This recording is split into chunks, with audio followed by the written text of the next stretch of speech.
I rise again on behalf of people living with disabilities in my riding and across Canada. I am shocked by this government's announcement last week.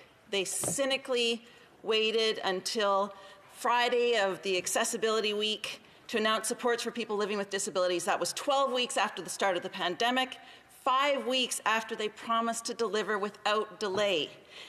Even though their corporate friends and big banks got funding within days of the pandemic being declared, and as usual, it was way too little and it was way too late.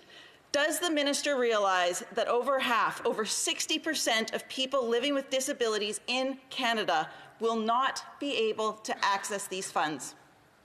Well, Minister. I thank you, Madam Speaker, and thank the member opposite for her important question.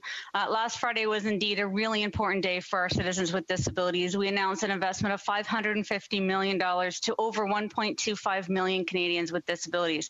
Madam Speaker, we've been working with the disability community from the beginning of this pandemic.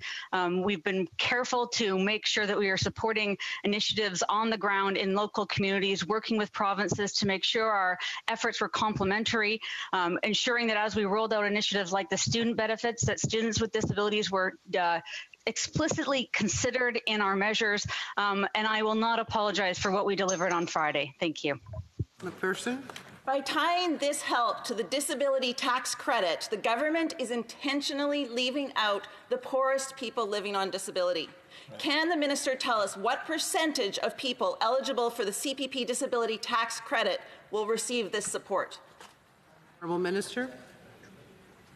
Madam Speaker, the Canadians who get the DTC are by far the largest cohort of citizens that we provide service to at the federal level for people with disabilities. I can advise the member that there are a significant portion of CPP disability and QPP disability recipients that are indeed covered by the DTC, but approximately 40% of those eligible CPPD recipients, are not currently claiming the DTC.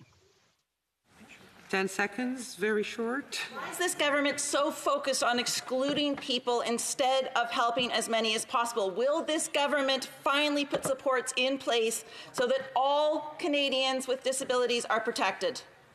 Minister, very short answer. Madam Speaker, I can assure you that we're working very hard to do just that. The Honourable